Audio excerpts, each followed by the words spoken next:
Hey everyone, I hope you all are doing well. And जैसे कि आप जानते हो कि यूपीएससी प्रीलिम्स एग्जाम में अब 6 मंथ का टाइम ही बचा है, तो ये बिल्कुल करेक्ट टाइम है कि आज हम बात करें एक ऐसे डायनेमिक सब्जेक्ट के बारे में जिस पर आपका सिलेक्शन सिर्फ सिविल सर्विसेज एग्जाम में ही नहीं बल्कि इंडियन फॉरेस्ट सर्विस एग्जाम पे भी डिपेंड करता है। सो आज हम डिस्कस करने वाले हैं एनवायरनमेंट के पिछले 10 सालों के पूरे ट्रेंड के बारे में।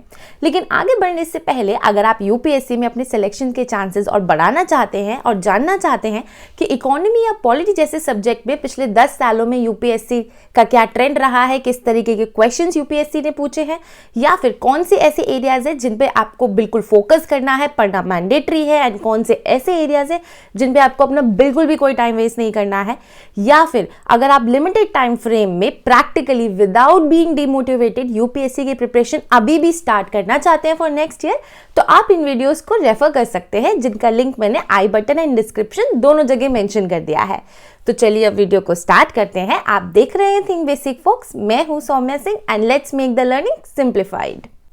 तो देखो, अगर हम एनवायरनमेंट के पिछले 10 सालों के क्वेश्चंस को समझे तो यूपीएससी ने सिंस 2013 टिल 2022 एनवायरनमेंट में हमेशा 15 क्वेश्चंस प्लस माइनस 3 क्वेश्चंस ही पूछे हैं। जैसे कि आप स्क्रीन पर भी देख सकते हो, 2022 में सबसे ज्यादा पूछे थे 18 क्वेश्चंस, 2021 में 16, 2020 में 14, एंड ऐसे ही अगर आप देखोगे जैसे जैसे पीछे जाते जाओगे near about 15 questions plus minus 3 questions आपको दिखेंगे जो एग्जाम में पूछे गए हैं। लेकिन क्वेश्चन ये आता है अब कि ये जो क्वेश्चंस पूछे गए हैं इनको हम कैसे तैयार करें। क्या हमें सिर्फ एक बुक पढ़ लेने से पेज टू पेज हम ये क्वेश्चंस को आंसर कर पाएंगे, या फिर हम अपने सिर्फ कोचिंग के नोट्स पर रिलाई करें या सिर्फ करंट अफेयर्स पर रिलाई करें तो क्या हम इन्हें आंसर कर सकते हैं? My answer is no, because it's a combination of everything. ठीक है, तो अब ये समझते हैं कि हमें कैसे अपनी अप्रोच रखनी चाहिए एनवायरनमेंट को पढ़ते वक्त। तो देखो, एनवायरनमेंट तो क्या, किसी भी सब्जेक्ट को पढ़ने का यूपीएससी ने हमें बस 2 ही चीजें दे रखा है, that is your syllabus and that is previous year questions. कहने में बहुत मोनोटोनस है, सब लोग ये बताते हैं, but it is actually true. लेकिन प्रॉब्लम यहाँ ये होती है कि सब ये बोल देते हैं कि सिलेबस पढ़ लो, याद कर लो और प्रीवियस ईयर क्वेश्चंस को आप खुद एनालाइज कर लो। तो आज हम वही चीज़ यहाँ साथ में करने वाले हैं, तो इस वीडियो को प्लीज़ एंड तक ज़रूर ध्यान से समझना। It will definitely help in your preparation and आपको खुद ये चेंज फील होगा। एंड हाँ, एक और चीज़, अगर अभी तक आपने चैनल को सब्सक्राइब नहीं किया है तो प्लीज़ सब्सक्राइब कर देना और बेल नोटिफिकेशन भी ऑन कर देना। It will be a motivation for me. तो देखो, अगर हम प्रीवियस ईयर क्वेश्चंस की एनालिसिस की बात करें तो सिर्फ 3 तरीके के क्वेश्चंस हैं जो यूपीएससी ने एनवायरनमेंट में हर साल पूछे हैं। पहला टाइप है कॉन्सेप्चुअल टाइप, एनवायरनमेंट के बिल्कुल बेसिक फंडामेंटल्स, बेसिक कॉन्सेप्ट्स जो एक्सपेक्टेड है कि आपको पता होने चाहिए।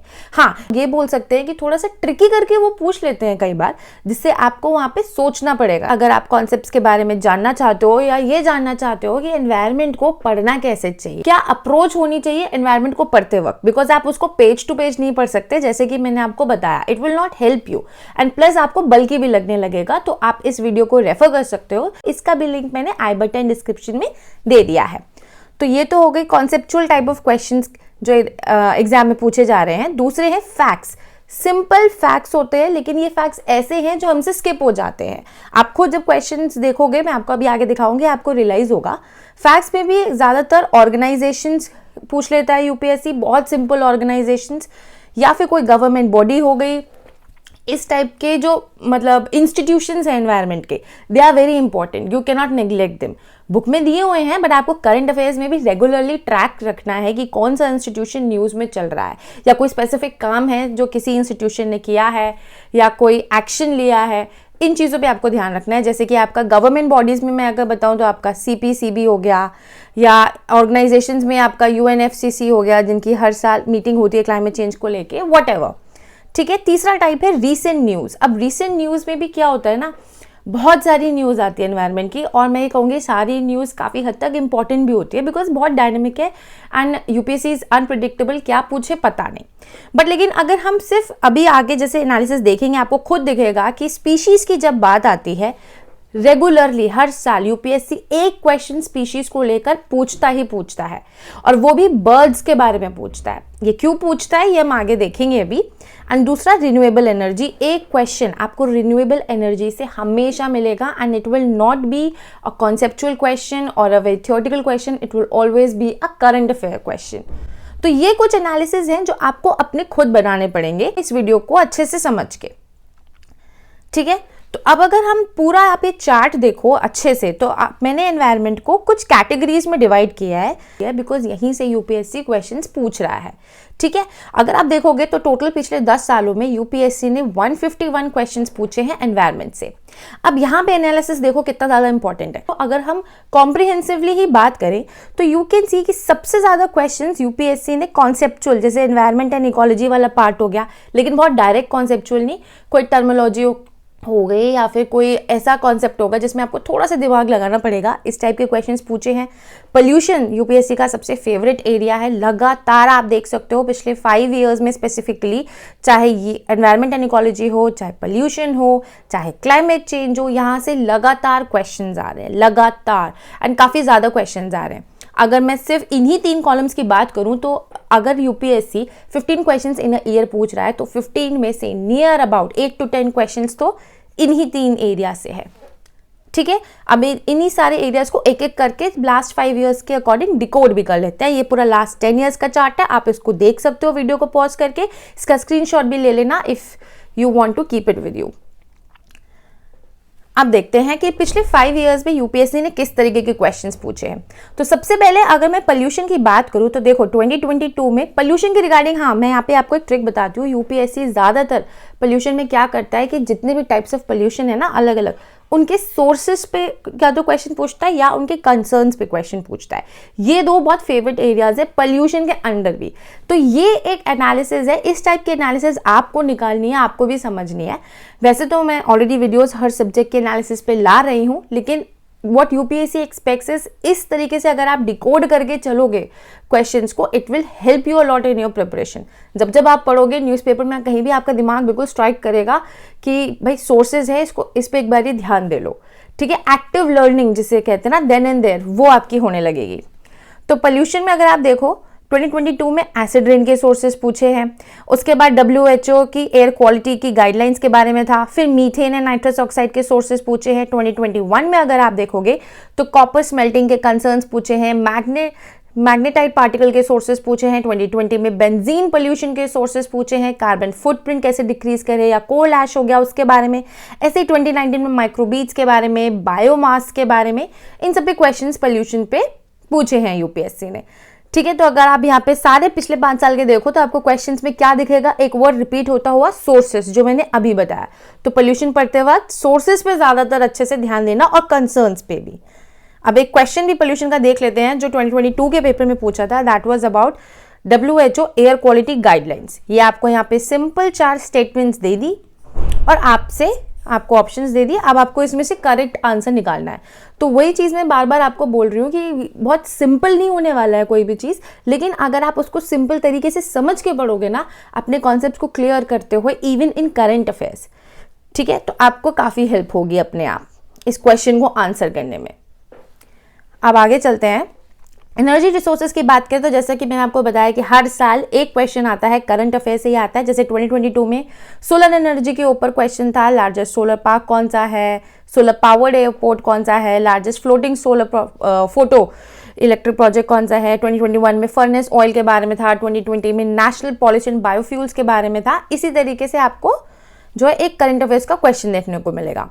क्लाइमेट चेंज की अगर बात करूं तो क्लाइमेट चेंज में ना यूपीएससी का एक सेट पैटर्न है, वो कोई ना कोई एक टर्म पूछता है जो लेटेस्ट करंट अफेयर्स में चल रही होती है। जैसे कि आप यहाँ पे देखो 2022 में ग्रीन वॉशिंग के बारे में पूछा हुआ है, 2021 में ब्लू कार्बन, 2020 में सोशल कॉस्ट ऑफ कार्बन क्या होती है, 2018 में कार्बन फर्टिलाइजेशन क्या होता है। तो अगर आप देखोगे क्लाइमेट चेंज में सिंपल एक चीज़ पूछी जाती है, टर्म्स। और या अगर आपने ये नहीं पढ़ी है तो वहाँ पे आपको थोड़ा सा सोचना पड़ेगा, जिसकी वजह से आपका टाइम वहाँ लग जाएगा। और अगर आपने ये कभी भी गो थ्रू किया होगा ये टर्म, आपको तुरंत वहाँ पे क्लिक हो जाएगा आंसर। एनवायरमेंट एंड इकोलॉजी में अगर हम देखें तो 2022 में आप देखो वेटलैंड्स के ऊपर था, वेटलैंड्स एज अर्थ्स किडनी।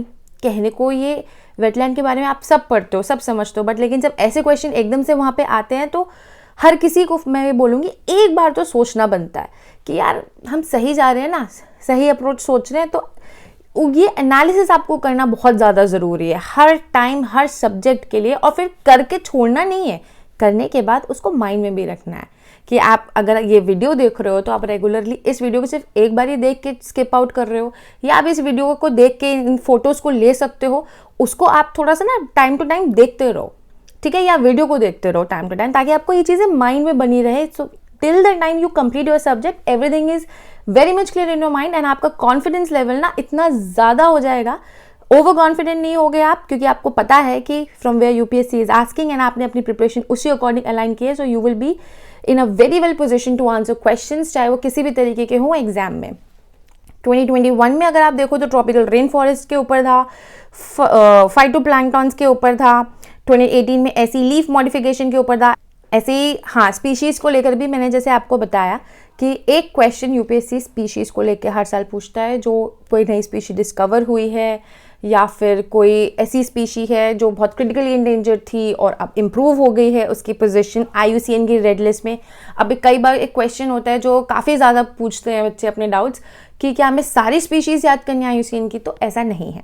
आप क्रिटिकली एंडेंजर्ड याद रख लीजिए, आप एंडेंजर्ड याद रख लीजिए और स्पेसिफिकली फोकस करिए ऐसी स्पीशीज़ जो इंडिया में भी मिलती हैं, एंड सेकेंडली ऐसी स्पीशीज़ जिनका स्टेटस इम्प्रूव हुआ है या जिनके लिए गवर्नमेंट ने कोई एक्शन लिया हो पिछले 1-2 सालों में, दैट इज सफिशिएंट। एंड एक और मैं आपको यहाँ पे ट्रिक बता दी हूँ कि यूपीएससी हमेशा ज़्यादातर जो इंडिकेटर स्पीशीज़ होती हैं जैसे कि बर्ड्स हो गया, उस पर क्वेश्चन पूछता है। ऐसा क्यों?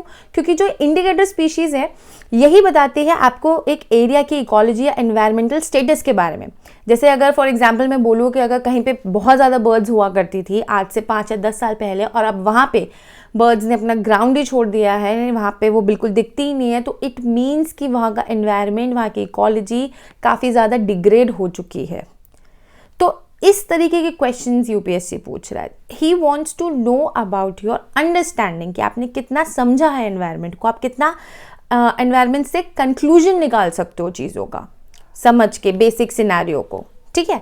ऐसे ही अगर बायोडाइवर्सिटी में देखें तो पिछले 5 सालों में आप देख सकते हो कि बहुत ज़्यादा ट्रिकी क्वेश्चंस नहीं है, but again if you know it you will answer it very quickly, and if you don't know you will be in trouble because you will waste your time on answering these questions।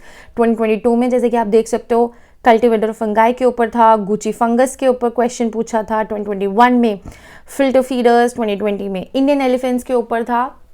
Simple questions है, ऐसा पढ़ने में लग रहा है कि ये सब क्या है, बट लेकिन जब आप प्रिपेयर करोगे, स्पेशली जब आप करंट अफेयर्स प्रिपेयर करोगे, आपको अपने आप चीज़ें क्लियर होंगी। बट करंट अफेयर्स समझ में तब आएगा जब आपके कॉन्सेप्ट्स क्लियर हो एनवायरनमेंट के।